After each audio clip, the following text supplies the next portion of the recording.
at New York Comic Con in the Newsarama Skybox. I'm Grace Randolph. I'm Justin Tyler. And we're here with a duo that really needs no introduction, but I'll give you one anyway. We got Scott Snyder. Scott Snyder. They need no introduction, but... And turn Capullo. It's Sunday. And Greg Capullo, you are the team behind Crapullo. It's Batman. actually Crapullo. It's the Garbage Pail Kids edition of today. No, but you guys are the team behind Batman. You're doing year 1 right now. Year zero. Year zero. And you made everyone very happy this week. Yeah. With the announcement about Stephanie Brown in Batman Eternal, it was a little overwhelming. I mean, just to see the support for that character all through the last couple of years, and we knew we wanted to bring her back in a way that we thought we'd have a good story for her, or that's what DC wanted, and so we pitched this one as a way to do it. Not the whole weekly, but we pitched a story within it to bring her back, and they went for it. And we're just really excited, So we really hope people like it. It's a different take on the character, but it honors who she was before, and so it's a reintroduction to her that I think really I really think people like. I mean, and the guy doing it, honestly, I mean, I'm writing part of it and overseeing it, but James Tynan, who writes Talon and Red Hood and writes the backups to me on Batman. And he's your find. Yeah, right? He is. He is. He was my student. He couldn't be a bigger Steph fan. He's like a total Steph geek. So I know that she's in terrific hands there too. So I can tell you not to worry about it. Okay. She's coming back as spoiler, we should say. Yeah, she is. She is. But there's a different reason for that name now. Even though father's still Clue Master, all that stuff. But there's a different. We wanted to do a little bit of a modern take on that character of it. So. Very awesome. nice. So year zero, we just had a big issue come out this past week. 0 years. 0 years. Sorry. That's okay. Just coming out, and you basically the Red Hood sort of came to a close in a way there. What's next in the book? Well, it More ramps thrill up. rides, that's for sure. Yeah. It's designed as a 3-part story. So the first section is Secret City, which you saw, which sort of has the core origin material. The second part is Dark City, and essentially the Riddler has turned the city into a death trap. Yeah, exactly. And a lot of it has to do with the themes that were introduced in the first one about fate forming in the dark, and this one has a lot to do with sort of the bones of the city being broken and then sort of being reset into the mythology of Batman in some ways. So it's about Batman's first detective case. He's going up against an old villain that we're reinventing. I'm really excited about.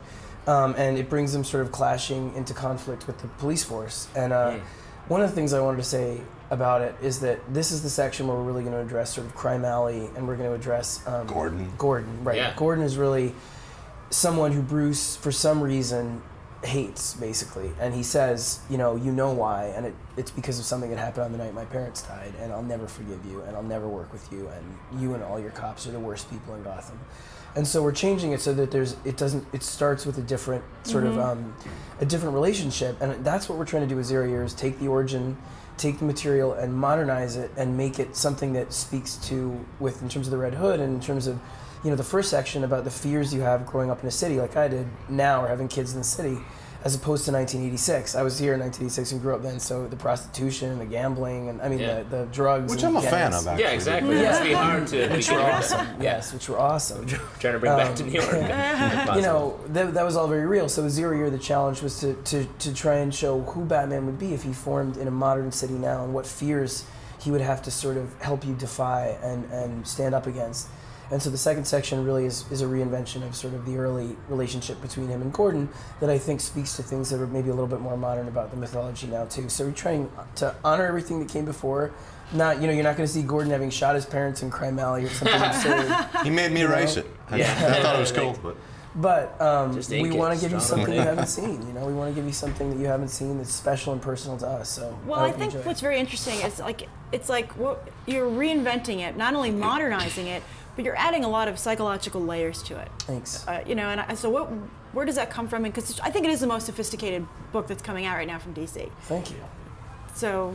Well, sophisticated. The psychological layers. Oh, not you. I was going to say, I've never been mentioned in a sentence with that word before.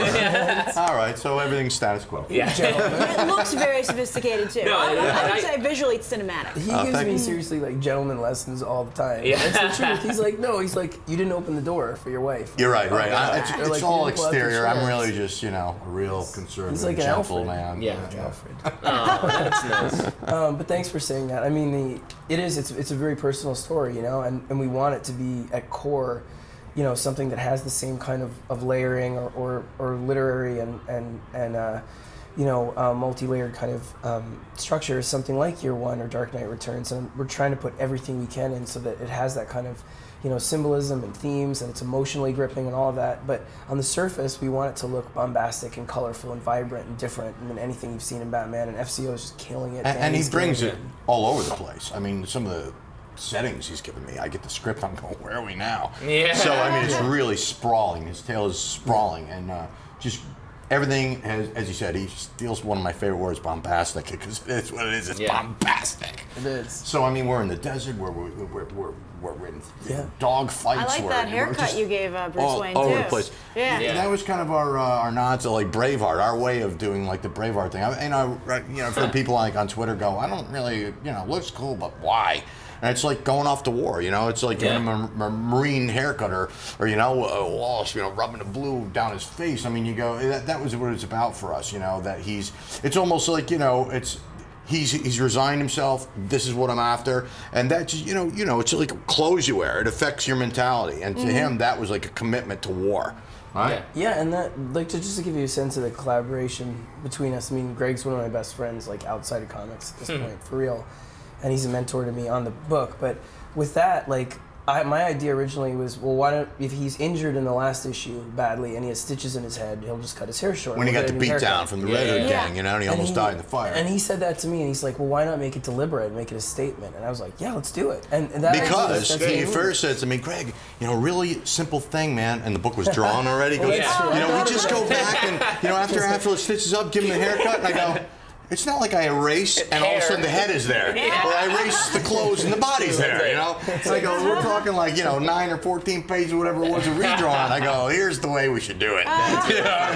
But you were right in the story sense too. There was that. Yeah. Right. So I go, this is the cool angle to do that. So we've still got there, but, but that's how it is with us. Yeah. A lot of where we arrive at times is just from this organic way of developing things. And I feel like that comes across in the book because talking about sophistication, but also it's so clean. It feels like you guys are right there with the characters all the time, having the ideas alongside Bruce and the rest of the gang. Thanks. And so it flows so, and it's part of your collaboration as well, that it is flows so nicely and is so clean. Yeah, I mean, some stuff is just, accidental. I mean, when we did like Death of the Family, I said to him, being the face is no longer on ice. I mean, stuff rots, going to attract flies. Yeah. So then we turned that into like a motif, and then at the end, we were looking for something special to do for the last page, and hey, a fly on the screen. Was the Joker really in the Batcave? Is he still there? And So a lot of that stuff just happens, along the way with us. Yeah. Which is part of the fun of it. Well, and we've been talking about this all weekend, but like the collaborative nature of comics, and like sometimes that gets lost because people are so all over the world, teams like not ever seeing each other and all that, and to be able to have that tight, like that's where those great ideas that sort of just make it that little twist, that last twist. Plus, I think ego sometimes gets in the way, for sure. And we don't have any of that, at all. I think you guys should have a little ego. Well, I mean, we never butt up against each other, We're both, great. self-assured guys, but I mean, we don't like, hey, No, but he'll Well, tell you're me, well matched then. Yeah, right? and we're both. I think on the book we're both alpha guys. Oh, like absolutely. In life, I feel like I'm probably more like neurotic and whatever. But I get on the book and it's like. Listen, you're a Chihuahua, but you're a biting Chihuahua. That's a compliment. Nervous and That's my tombstone. Yeah, no, saw your leg right off. A biting Chihuahua. Let's talk some of the specific characters. So you have Stephanie Brown coming back into the universe. How about Harper Row? Yeah, she's got a very big role coming in the weekly, and a new role coming for her too. Not to give anything away, and her brother also has a very big story coming, and his life and his sort of development and his love life and all of that kind of stuff is going to be addressed. So we're really, really excited about it. They're both playing a really big role. That book is going to be the place if you want to go know where Batman is going to land once he gets back from 0 year for us. that book is designed to start to change the shape of Gotham in really big ways, so that when we get back, we can dovetail right off that story and have a lot of pieces moving already. So it's cool. oh, that's going on with Commissioner Gordon? What? That's crazy. That's going on. And in the first issue, crazy stuff happens. You'll be like, this is really going to change Gotham. And, that's going on with the gangs, and that's going on with the Penguin or the, Two-Face. And so I get to sort of dive back into that context as soon as I'm back. So there's going to be a lot of big, important stuff in the book. And the thing about it is, like, when they mentioned the idea of doing a weekly book, I was just like, no, there's no way. And not even because of schedule. It was just like, do we need another Batman book? You know? I mean, honestly, I get that way too. But then I was thinking about it, and I was like, they were like, you could bring in writers you really like, bring in guys you collaborate with. You can work with James. You can make one big story, and I was like, and then have everybody do arcs within that story that are really organic to their own interests. Yeah. And also, my hope is that, and it will be, a place where we can bring in new writers of all different kinds to do an issue here, do an issue there, try out new artists. But as a narrative, the thing is huge and really, really sweeping, and it does actually. It's not like this is just a Gotham tapestry. It's like a monolithic story that's slowly moving forward to change Gotham with these big machinery rolling. Well, that's a very ambitious idea to bring in new writers. Do you find that as your role at DC becomes more important, that you're able to help shape the company, or at least raise your hand and say maybe we should do this? Yeah, I mean, I do a lot of that internally in terms of I think I'm vocal internally, both about he knows. They're just the yips and the teeth. yeah, and I mean, I try and be an advocate for people that I think deserve a chance, and if I can open the door for anyone once in a while, it's a big thrill. It sounds I don't want to sound corny about it, but it's fun. It's coming from prose. That to me, I thought I liked it, and I always was okay. And then I came to comics, which I always wanted to do as a kid.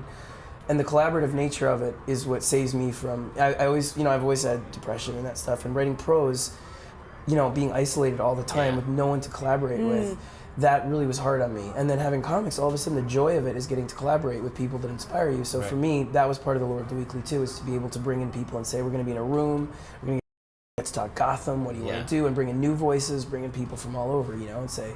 This is now, it gets exciting and it gets, unexpected that way. Awesome. And you guys were out singing karaoke last night, if that's correct. Watching. Well, I did a little backup vocals for Hotel California, and I'm a metalhead, so I was like, just adding some this kind of voice, to Hotel California. Just like the Eagles would have wanted. Yeah, needs more cowbell. The Death Eagles. So, needs more cowbell. I look forward to your next, your collaboration on a karaoke track coming up. It was Batman karaoke. Yeah. We were looking for something we could turn into metal, but there was not really anything on the selection list.